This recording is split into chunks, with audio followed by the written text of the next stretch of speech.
October 19, 1944. The Philippines are falling, but one admiral proposes the unthinkable. Vice Admiral Ōnishi calls it Japan's only hope. Another officer calls it murder disguised as honor. The third says nothing, but his silence speaks volumes. What he finally says will change warfare forever, because when Japanese high command realized what the kamikaze strategy actually meant, their reactions revealed men crossing a line they could never uncross. What they said in that conference room would condemn thousands to death. But first, they had to accept there was no other choice. October 19, 1944. Evening. Manila, Philippines. Vice Admiral Takijiro Ōnishi arrives at Mabalacat airfield. The heat is oppressive. The air smells of aviation fuel and defeat. He's been sent from Tokyo with impossible orders. Stop the American invasion. Do it with almost no planes, no experienced pilots, no time. The situation is desperate beyond measure. Japan lost 600 aircraft in one battle, the Battle of the Philippine Sea. American pilots call it the Great Marianas Turkey Shoot. Japan's best aviators are dead, shot down over the Pacific, drowned in their cockpits, burned alive in mid-air explosions. The replacements have barely 100 hours of flight training. They can take off, they can barely land. But hitting a moving ship with a bomb while being shot at by dozens of anti-aircraft guns, impossible with conventional tactics. Ōnishi knows the mathematics. He studied the mission reports, analyzed the failure rates. One inexperienced pilot has maybe a 1% chance of hitting an American carrier and returning safely. Most miss completely, die without accomplishing anything. But a pilot who doesn't need to return, a pilot who becomes the bomb itself, a pilot who aims his entire aircraft at the target, those odds change completely. Maybe 20%, maybe 30%, high enough to matter. Ōnishi gathers his officers in a small room. Maps cover the table, American fleet positions marked in red. Hundreds of ships, dozens of carriers. The numbers are overwhelming. Ōnishi speaks first. His voice is steady, calm, terrifying in its certainty. He says Japan needs a new tactic. Not new, he corrects himself. Ancient, the way of the samurai, death before dishonor. One plane, one ship, one life for 1,000 American deaths. The mathematics are simple. Japan has 5,000 aircraft remaining. America has 50,000. Japan can't win a conventional air war. But 5,000 suicide attacks? That could sink hundreds of ships, kill tens of thousands of sailors, make invasion so costly that America seeks peace. The room goes silent. Nobody moves. Nobody breathes. Because everyone understands what he's proposing. Organized suicide, institutionalized death, making weapons out of men. Not asking pilots to take risks, not sending them on dangerous missions with small chances of survival, but ordering them to die, guaranteeing it, planning it, making death the mission objective rather than a possible outcome. Captain Sakai Yamamoto stands up. His chair scrapes against the floor. The sound breaks the silence. His face is pale, sweat beads on his forehead despite the evening breeze. He's in charge of training the young pilots, boys really. Most are 19, 20 years old, fresh from university, from farms, from fishing villages. They know how to fly, barely. They don't know how to fight, don't know how to survive combat. Now Yamamoto is being told they don't need to survive. Yamamoto's voice shakes when he speaks. He asks the question everyone is thinking. You want me to tell them they won't come back? You want me to send children to die? You want me to look them in the eyes and explain that their training is for a one-way mission? Ōnishi doesn't flinch, doesn't look away, doesn't soften his tone. He says it's not about wanting. It's not about preference or comfort or moral ease. It's about necessity, about reality. Japan is losing. The Americans have more planes, more ships, more fuel, more pilots, more of everything. Conventional tactics have failed. Every battle proves this. Every engagement shows the gap widening. This is the only way to inflict enough damage to force negotiations, to save Japan from total destruction, to preserve the emperor, to maintain some shred of honor in defeat.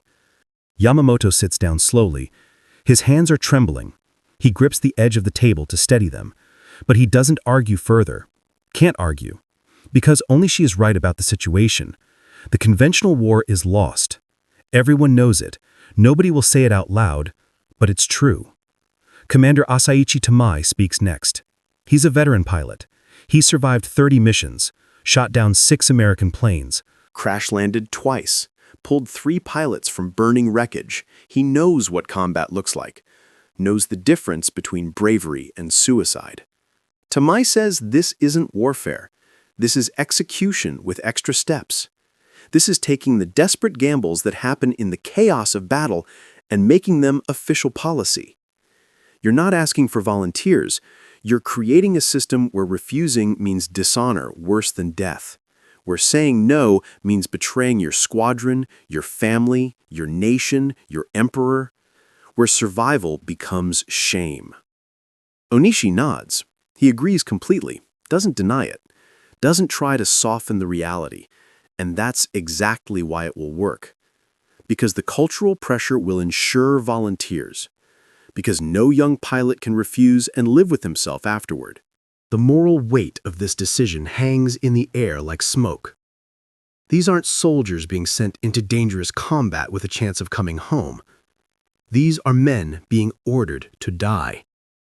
Not risking death as a possible outcome of battle, guaranteeing it, planning it, making death the mission objective rather than a tragic possibility. There's no coming back, no chance of survival, no hope of seeing family again. Just one-way missions ending in fire and metal and ocean. Lieutenant Commander Tadashi Nakajima finally breaks the silence. He asks how they'll call these units. What name could possibly fit such a strategy? Onishi has already decided. Shinpu Tokotai, Special Attack Units. But the characters can also be read as kamikaze, divine wind, the same wind that destroyed Mongol invasion fleets 700 years ago. In 1274 and again in 1281, typhoons scattered the Mongol armadas, saved Japan from invasion. The storms were called divine intervention, gods protecting the homeland. Now, the gods need help. Now, men must become the wind. The name makes it sacred, makes it inevitable, makes it impossible to refuse without insulting history itself. October 20th, 1944. Morning. The decision is made. Onishi calls for volunteers. He doesn't order. Can't order. Not officially. The pilots must choose freely. This maintains the illusion of honor, makes it noble rather than murder. Except there's nothing free about this choice. The cultural mechanics ensure compliance. Refusing means cowardice, means abandoning your brothers, means your family will be marked with shame for generations. Your name will become synonymous with disgrace. Your mother will weep not from grief, but from humiliation. 23 pilots volunteer immediately. They step forward without hesitation. Some are crying. Some are stone-faced. All are terrified. But they step forward anyway. Their names are recorded in a ledger that will become infamous. Yukio Seki's name leads the list. He's 23 years old. Married 3 months ago to a woman named Mariko. They met at a friend's wedding, married quickly before his deployment. She's pregnant now. He doesn't know yet. Won't ever know. Seki doesn't want to die. He tells the reporter this directly. Breaks the script everyone expects. He says Japan is losing. Everyone knows it, even if nobody admits it. But he says Japan needs a miracle. If this kamikaze strategy is the miracle, then he'll be part of it. Not because he believes, but because refusing feels worse than dying. His words spread through Japanese high command, reach Tokyo within hours. Some officers call him a hero. Others call it a tragedy. Both are right. Meanwhile, in Tokyo, news of the new strategy reaches Imperial General Headquarters. The building sits near the palace, stone walls, heavy doors. Inside, maps show the shrinking empire. Red marks indicate lost territories. The Philippines are circled. This is the last defense line. If it falls, American B-29s can reach Tokyo easily. The city will burn. The war will reach Japanese soil. The reactions to Ōnishi's kamikaze proposal split the leadership down the middle. General Korechika Anami supports it completely. He's Minister of War, a traditional officer who believes in Bushido above all else. The warrior code that demands honor through death. Anami calls the kamikaze strategy the ultimate expression of samurai spirit, self-sacrifice for a greater cause. He says this will terrify the Americans, make them question whether conquering Japan is worth the cost, make them negotiate peace rather than demand surrender. He believes this absolutely. Admiral Soemu Toyoda agrees with Anami. He's commander of the combined fleet, or what's left of it. Most of Japan's carriers are sunk. Most of the battleships are damaged or destroyed. Fuel is running critically low.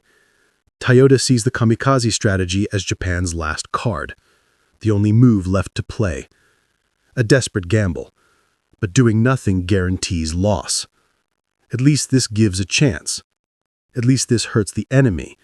At least this maintains the appearance of fighting rather than collapsing. But others are horrified by the proposal. Prince Takamatsu, the emperor's younger brother, calls it barbaric. He's a naval officer himself, trained at the Naval Academy. He understands warfare, but this isn't warfare. This is organized mass suicide. He says turning men into missiles violates every principle of honorable combat, that samurai fought to live and win, not to die pointlessly. He argues this will make Japan look desperate, fanatical, inhumane. The world will remember Japan as the nation that weaponized suicide. The debate rages for hours. Officers shout across conference tables. Some invoke tradition. Others invoke morality. Some cite tactical necessity. Others cite human cost. But everyone knows the decision is already made. Ōnishi has volunteers. He has aircraft. He has targets. The mechanism is in motion. Stopping it now means admitting the idea was wrong, means losing face, means appearing indecisive. Emperor Hirohito himself is briefed on the strategy. He asks questions. How many pilots? What are the expected results? What happens if it fails? The emperor doesn't approve explicitly, doesn't give a direct order authorizing kamikaze attacks, but he doesn't forbid them either. His silence becomes permission. In Japanese culture, the emperor's non-objection equals consent. His advisors interpret the silence correctly. The program moves forward with imperial backing, not enthusiastic support, but acceptance born from lack of alternatives. October 25, 1944. Morning. The first kamikaze mission launches at dawn. 5 Mitsubishi A6M0 fighters taxi onto the runway at Mabalakat Airfield. Each aircraft carries a 250-kilogram bomb strapped under the fuselage. The bombs are painted with messages, final words to the emperor, prayers to ancestors, promises to die well. The pilots wear hachimaki headbands, white cloth with red rising sun symbols. Some wear their dress uniforms, want to die looking honorable. They pose for photographs before boarding. The official photographer captures their faces, smiling, stoic, terrified. The photos will become propaganda, printed in newspapers, shown in newsreels. The smiles will be called courage. The terror will remain hidden. Lieutenant Seki leads the formation. His zero is painted with the unit name Yamato Damashi, Spirit of Japan. He checks his instruments one final time. Fuel gauge shows enough for a one-way trip. Radio works. Control surfaces respond. Engine sounds healthy. Everything is ready. He signals to the ground crew. They bow deeply. Some are crying. They remove the wheel chocks. Seki advances the throttle. The Zero accelerates down the runway, lifts off. The other four follow seconds apart. They form up over the airfield, circle once, then turn east, toward Leyte Gulf, toward the American fleet, toward certain death. 3 hours later, reports arrive. The radio crackles, static, then voices. American voices intercepted and translated. Ships under attack, suicide planes, direct hits. The escort carrier USS St. Lo is struck directly. The bomb penetrates the flight deck, plunges through into the hangar, explodes among parked aircraft. Aviation fuel ignites. Torpedoes cook off. Secondary explosions rip the ship apart from the inside out. Within 30 minutes, St. Lo capsizes and sinks. 143 American sailors die. Hundreds more are wounded. The other carriers report damage too. USS Santee hit, USS White Plains narrowly missed, USS Kitkoon Bay strafed. Fires rage across multiple decks. American gunners shoot down 3 of the 5 kamikazes before impact, but the 2 who got through caused catastrophic damage. The first kamikaze mission is a tactical success. Ships sunk, Americans killed, proof of concept achieved, and a moral catastrophe that will haunt Japan for generations. When news reaches Japanese high command in Manila, the room erupts. Officers who doubted the strategy now see results. Ships destroyed, enemy casualties confirmed. Finally, a victory worth celebrating. Admiral Toyota orders the program expanded immediately. More volunteers recruited, more missions planned, more aircraft designated, more death institutionalized. But Captain Yamamoto doesn't cheer. He stands in the corner of the operations room, silent, staring at the mission board where 5 names have been crossed out. Someone asks why he's not celebrating. They just proved the kamikaze strategy works. Yamamoto's response silences the room. He says, "There's nothing to celebrate. We just discovered that killing ourselves works better than fighting. We just proved that our pilots are more valuable as weapons than as warriors. We just made suicide more effective than survival. What kind of victory is that?" The celebration stops. Officers look away. Nobody has an answer because Yamamoto is right, and everyone knows it. Onishi himself shows no emotion when he receives the report. No satisfaction, no regret, just acknowledgement that the mathematics worked. He issues new orders immediately. Formation of additional special attack units, streamlined training protocols, simplified tactics focused solely on the suicide dive. The pilots don't need to know advanced navigation anymore, don't need to know combat maneuvering, don't need to know evasion techniques or survival tactics. Just takeoff procedures, target identification, the dive angle. That's all. Training time drops from 6 months to 6 weeks, then to 3 weeks. By early 1945, some pilots get less than 40 hours total flight time before their final mission. They can barely fly straight, can barely land safely, but they can crash with precision. And that's all that matters. The training schools become death preparation centers. Instructors teach young men how to die effectively rather than how to fight and live. By November 1944, the kamikaze strategy becomes official Imperial Navy policy. High Command commits fully. Engineers design special one-way aircraft, the Yokosuka MXY-7 Oka, a rocket-powered bomb with wings and a cockpit. No landing gear, no fuel for return journey, no parachute, no escape mechanism, just enough to reach the target and explode. American sailors who see them call them baka bombs, fool bombs, because you'd have to be a fool to fly one. But thousands volunteer anyway. The pilots write final letters before missions, letters to parents, to wives, to children they'll never meet. They say goodbye carefully, can't express fear, can't admit doubt, must maintain honor even in farewell. They perform purification ceremonies, drink sake with officers, receive ceremonial headbands. They're told their spirits will become kami, gods who protect Japan eternally. Some believe it, some don't. All go anyway, because refusing is culturally impossible. The social pressure crushes individual will. In Tokyo, Prince Takamatsu confronts General Anami directly in the imperial palace, demands explanation. He says this kamikaze strategy is suicide in both senses, literally for the pilots, figuratively for the nation. Yes, it sinks ships, but it's killing Japan's future. Every pilot who dies is a potential teacher, engineer, doctor, father who will never exist. The nation is bleeding its educated youth for temporary tactical gains. Anami's response is cold, calculated. He says the future doesn't matter if there's no present to build from. If Japan falls now, surrenders unconditionally, there is no future anyway. Better to die fighting than live in shame. The debate reveals the impossible position facing Japanese high command. Every option leads to destruction. Continue conventional warfare, lose slowly while being bombed into rubble. Adopt kamikaze tactics, lose your humanity while buying time that probably won't matter.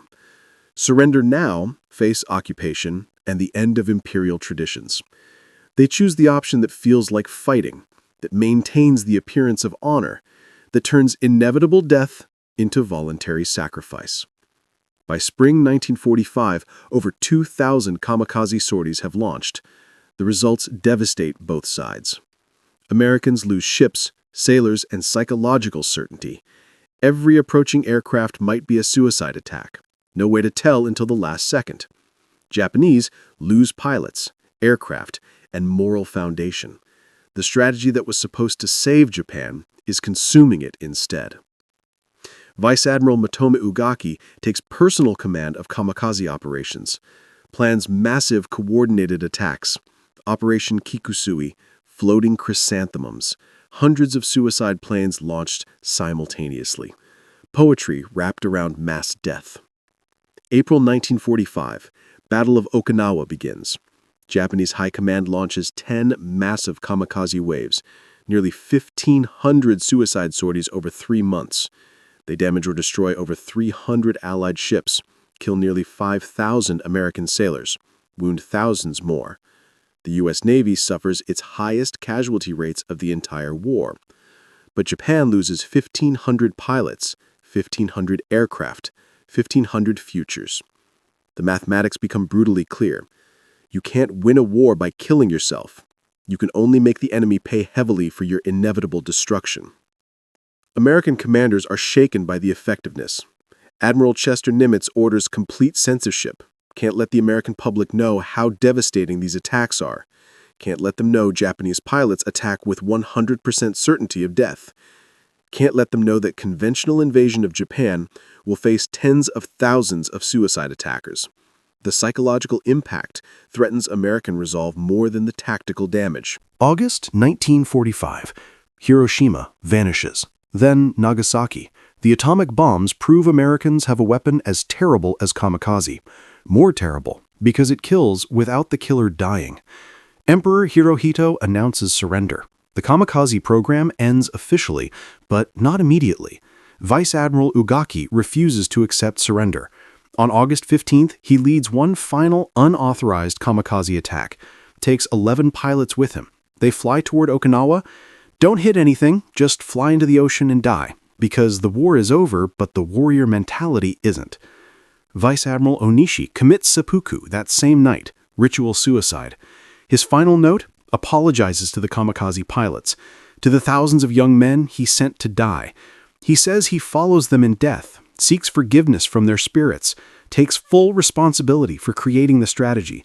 Then he cuts his abdomen open with a ceremonial blade, refuses medical assistance, takes 15 hours to die in agony. His death becomes Japan's unofficial apology for the kamikaze program, one more life added to the thousands already lost. Japanese High Command's final assessment records brutal statistics.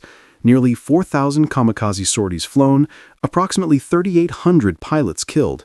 They sank 47 Allied ships, damaged 300 more, killed about 4,900 Allied sailors, wounded 4,800 more. The kill ratio seems favorable on paper, until you count the cost.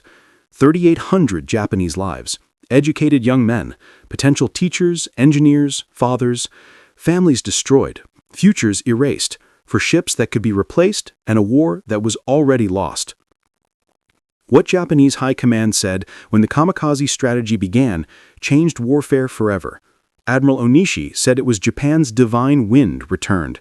General Anami said it was necessary honor. Captain Yamamoto said it was murder disguised as tactics. Prince Takumatsu said it was national suicide. Emperor Hirohito said nothing, and his silence gave permission. They were all right. The kamikaze strategy was all of those things simultaneously, sacred and horrific, necessary and wasteful, honorable and murderous, effective and catastrophic. The officers who created the strategy weren't delusional. They understood exactly what they were doing, sending boys to certain death. They did it anyway, because empire mattered more than individuals, because honor mattered more than life, because losing slowly felt worse than dying dramatically.